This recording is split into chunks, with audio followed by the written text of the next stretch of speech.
What's up, homies? It's Jovi. So in today's video, we're gonna be shoot. Hold on. Doing good. All right. So in today's video, we're gonna be doing something a little bit different.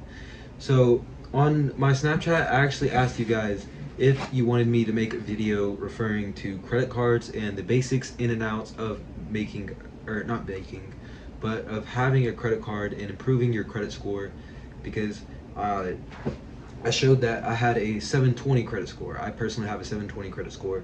I've only been I've only had a credit card since April of this year. So my credit score has climbed quite a lot since then. So of course, I'm not a financial advisor or anything of the sort. I'm not a master with credit cards or anything.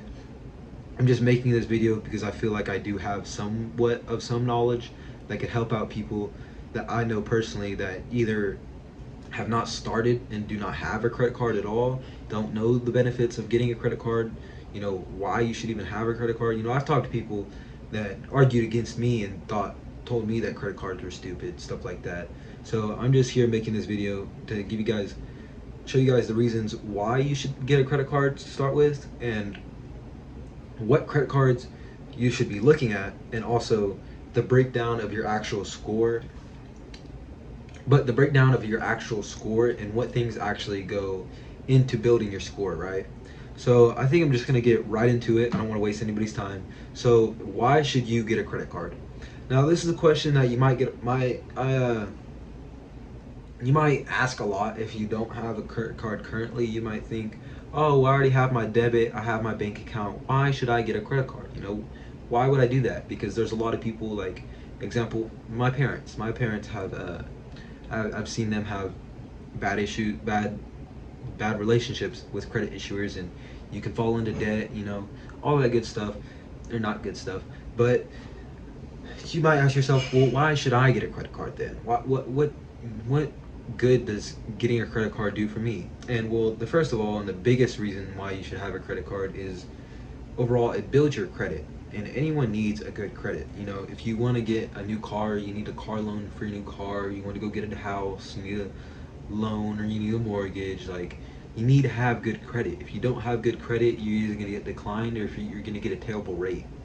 So that's why it's important to have a good credit score overall. First thing first, the credit score.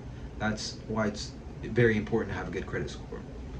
Now, aside from credit scores and building your credit score, of course, there are other ways to build your credit score outside of credit cards, but there's more than just your credit score as to reasons why you should have a credit card. For example, one of them is cash back. When you're using a credit card versus a debit card, you can get cash back on all of your purchases. So, for example, my first credit card was this Discover It secured card. And now with this card, I get 2% back on gas stations, restaurants, and 1% everywhere else. So, for example, I have a truck, and every month I fill it up at least twice. And to fill it up, it costs about $50. So $50 times two, that's 100, and $100 each month for a year is $1,200, right? So if we get 1%, not 1%, if we get 2% back on that $100 every month for 12 months, that's $24 at the end of the year. And so, some of you, that might not seem like a lot, but with this Discover It secured card, they actually have this program where after your first year of having the card, they'll match your cash back. So essentially, now this is just on the gas. This isn't even including any other expenses that I might add to the card. Say, for example, just to make this easy, if all I spent on this card was that $100 every month for the gas, and I get the $24 back at the end of the year, and they decide that they're gonna match it. Now with that $24, they're gonna match it and give me another $24, and I effectively get $48 of just free money. All I did to get that money was just use this card. Now you might still be thinking to yourself, well, that's not a lot of money, but you're not spending a lot of money every month. It's only $100. So these are all percentages. So say, for example, you're somebody else that you're spending a little bit more every month. Say you're spending $1,000 on this credit card every month. Then with that 2% back, instead of just getting, what did I say? What was it? A dollar? No. Oh, $2. instead of it being $2, then you're going to be getting $20 every time you use this card, right? If you're getting 2% back. Now, $20 times 12, that's what, 440? Let me think. No, that's not right. 240. I think it's 240. Let me go in the comments if I'm right about that. I think it's 240. Cashback is another reason to use credit cards. Of course, that $24 or $48, it might not seem like a lot to you, but that's only one reason. And also, it's free money. So like, don't freak out over free money. You know what I mean? It's free money. But there are also other reasons, and there's also other cards that can get you more cash back. For example, the Amex, I believe it's the Blue Cash Preferred. It's either Amex Blue Cash Preferred or the Blue Cash Everyday card. Earns you up to 6% cash back on groceries. So imagine getting 6% cash back on groceries. Imagine you're somebody that spends, maybe you have a big family and you spend $500 to $600 on groceries every month. Now imagine if you can get 6% back on all that. Like, hold on, I'll do the math for you real quick. 6% of $500, right? So $500, 10% of that is $50. So 1% of that is $5. So then 5 times 6, that's $30. 6% of $500. Say you spend $500 on groceries every month, you'll get $30 back every single month just from using the Amex card over some debit card. Now that's some serious gains. But that's just one reason to use a credit card. There's many other reasons. For example, you get free travel. If you have like an Amex card, or if you have a Chase Sapphire, or any kind of Chase, not any kind of Chase card, but most Chase cards, you can get free travel. They'll just give you points instead of cash back, which this is kind of where a lot of the gains really are, and where most of the value sits. Um, Now, I'm not going to go too deep into this because this is something I haven't experimented with too much myself, so I'm not going to go into something that I haven't really explored myself. But you can get free travel, you can get free hotels, all that stuff. If you're really interested more into how to do things like that, I'll link a good YouTuber down below that can really get you guys started on if you're interested in doing something like that. But as of this video, we're kind of breaking down more of the basics. We're not getting that deep into it. So um, like I said, benefits are cashback, free travel, get good rates, and yeah. So that's kind of the gist of what you'll get with credit cards. If those aren't, if those reasons aren't good enough for you to get a credit card, then I don't really know what it is. So as far as where to get started, so to get started and where to get your first credit card, there's a lot of places, different places you can go. I'll probably link some applications down below of the personal credit cards that I recommend trying to get started with. Now, we've got a couple different options. What I would personally recommend is either getting a student card or a secured card. A student card is kind of just like it sounds, it's for students. Um, and it's just help you build your credit. Usually they have a lower credit limit. They'll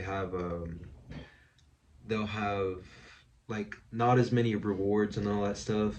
It's really just to help you build your credit. It's not like an awesome, amazing credit card, 10% cash back or anything like that. It's not going to give you any of those kind of benefits, right? It's just here to help you build your credit. So if you're enrolled in college and that's something that sounds interesting to you, I'll link some good credit cards for students down below, and you can check those out. Now, as far as if you're not enrolled in any college or any school at the moment, then something you can get is a secured card. That's what I have. That's what I started with. And a secured card is essentially where, with the issuer or whoever is giving you the card, you're going to be straight up and you're going to give them your deposit. You're going to give them a deposit, which will become your credit line. So, say I go to Discover and I want a Discover secured card. What they're going to do is they're going to ask me how much I would like to put down for my deposit. Now, with them, their minimum deposit is $200. So, you can put as little as $200 or as much as, I'm not sure if there's a limit on there, but maybe like as much as a few $1,000s. It's really your choice, however much you want to put. I personally put $400 down on my Discover It secured card, and so Once I put that $400 deposit in, I got accepted. Then they shipped me my card, and once I got the card in the mail, I was able to start using it and everything. Start uh, using the card and all that stuff. And it's basically at that point, it's essentially a regular credit card. It's not a regular credit card, but it works and functions as a regular credit card, right? It's the same thing. You pay off your bill every month at the end of the month. All the utilization stays the same, all that stuff. All the things about a regular credit card is the same with the secured, other than the fact that the money that you're borrowing against is your own money. This just makes it easier for the issuers to trust you because when they're going to accept you or decline you, they're ultimately looking at your money versus their money. Now, if it was a regular credit card, you'd be less likely to get accepted if you had zero credit score because when they're looking at your application, they're not really going off much of anything, and there's going to be a lot more risk if they give $500 to somebody that has zero credit versus if they give $500 to somebody that has outstanding credit, right? That just makes sense. So with a secured card, it basically eliminates all that risk and just makes it to where you're borrowing against yourself. So now all these issuers can kind of just, sit on the sidelines and watch how you deal with your own money. You know what I mean? So then after a few months, if they watch what you're doing and they understand, okay, this guy knows what he's doing, he can handle his credit, we'll give him some money. So then what they'll do is they'll send back your deposit and they'll give you an active line of credit. So when they did that for me, they sent back my $400 deposit and gave me $1,500 as my active credit line. And so now, once you do that, then you have your first official credit card. Congratulations. And that's basically where you could get started as far as credit cards. There's other credit cards that you could use other than student or secured. I just don't recommend those as much because most credit cards are going to prefer you to have at least somewhat of a credit score before applying because it's not a good thing to start applying for 5, 6, 7 different credit cards and then get declined for all of them. It's going to lower your credit score because then it looks like you're just begging all these people to give you credit or give you money, and it just really looks bad on your account. So don't do that. Just go for where you feel like it's almost 100% foolproof you're going to get accepted, and that's what these secured and student cards are. It's almost like a foolproof method of getting accepted. So now that we know why you should get a credit card, we know where to get started, what credit card to get. Now we didn't know what makes our credit score. Let's break down what it really is in your credit score that makes up your credit score. Now, if you want to stay on top of your credit score and you want to always know that you have a good credit score and all that stuff, there are apps that you can download on your phone to keep up to date with what your score is. For example, there's Mint or there's Credit Karma. There's a lot of different ones, but those are the two that I personally use, so that's what I'm going to recommend.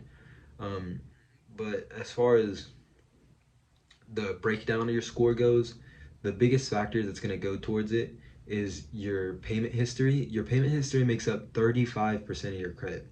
So your payment history is just like what it sounds. It's just the history of your payments, whether or not you're making them on time, you're making them late, all that stuff. That all goes in your payment history. So if you have a 100% payment history, then that's very good. If you have a 50% payment history, that's very bad. That's not good.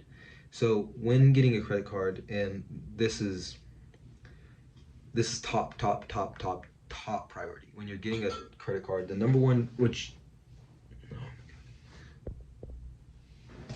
thing that you want to look out for is, are you going to be paying all your payments on time? This is number one. I can't stress it enough. Very, very important to make sure that you're making all your payments on time, because if you even default and don't make at least one, if you don't make even one payment and you miss a single payment, that's going to be on your report for the next few years. Like, it's going to be on there for a while. And like I said, 35%, so that's a lot of your score. So if you miss even one payment, then that's a huge deal. It's going to drop your score. None of the issuers are going to trust you as much. They're not going to lend you any money. They're not going to want to give you a credit card. So that's the number one thing, is whenever you open up a credit card, make sure that whatever you charge to that card, you can pay it off at the end of the month. Don't charge anything to that card that you know 100% you're not going to be able to pay off, because it's going to come back and bite you in the butt, right?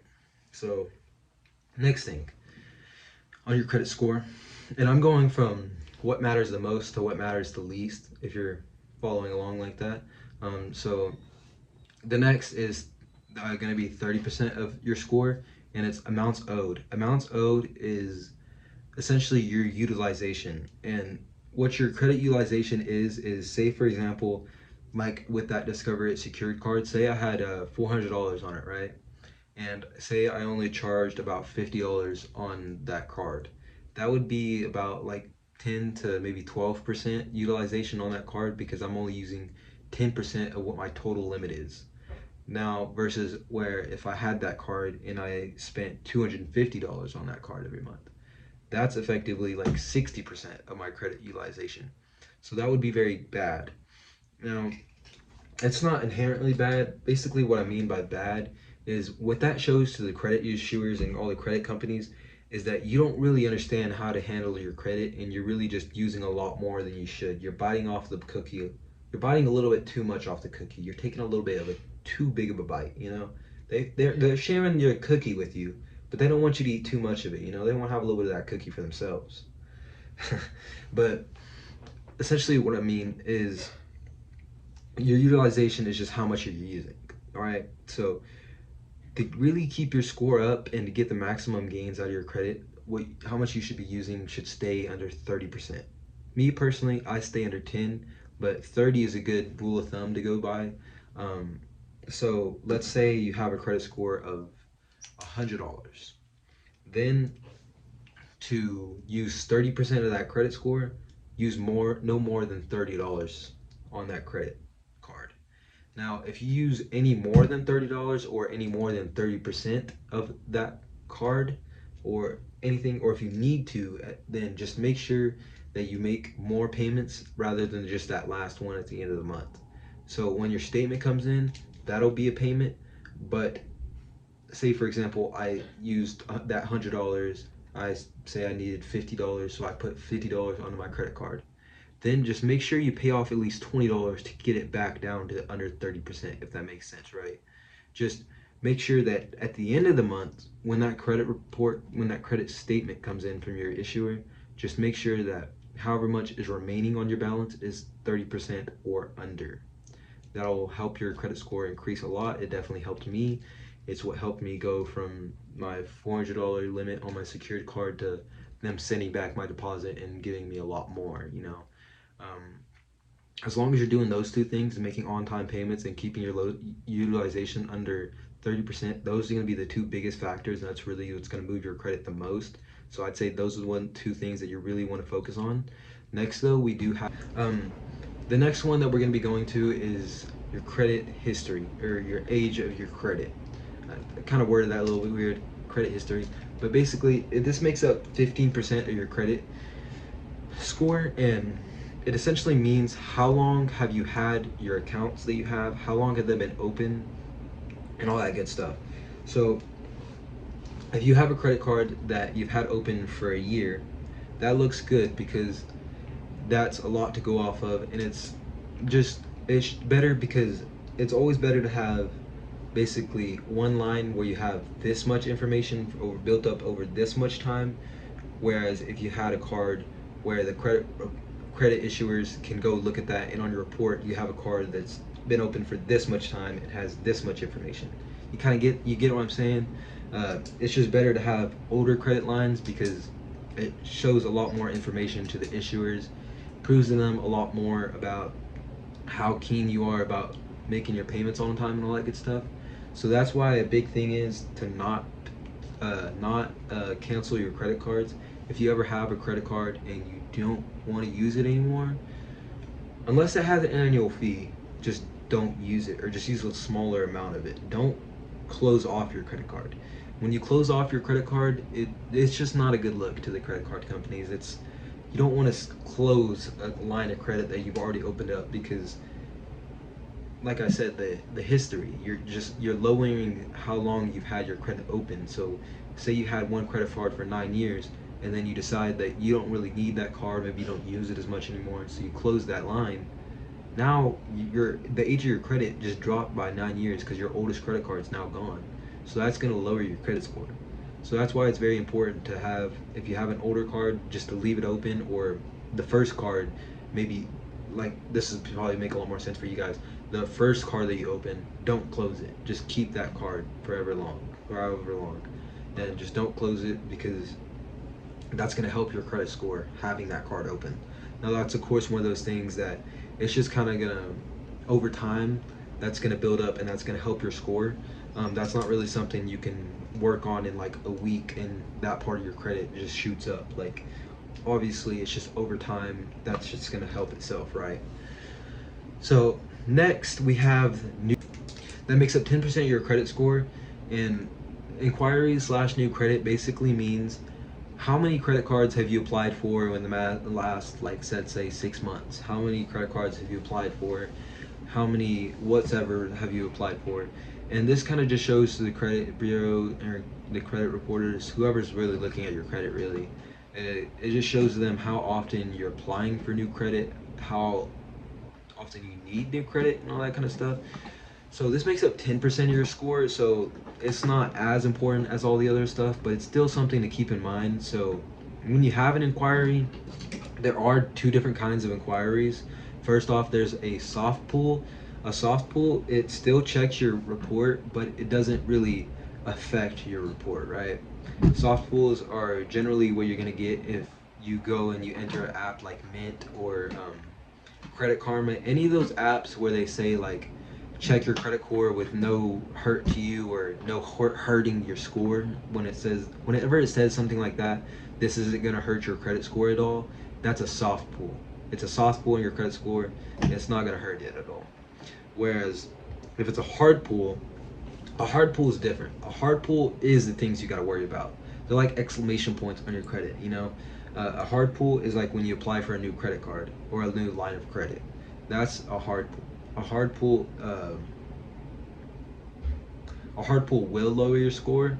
It won't lower it by very much. So say you have a credit card and you're thinking about opening up your next credit card, don't let the inquiry stop you from acquiring that credit card, because ultimately adding that line of credit and adding all that credit to your account and adding that big chunk of credit is actually going to help you in the long run, because it, one, diversifies your account. It shows that you have more credit cards than just with one issuer, and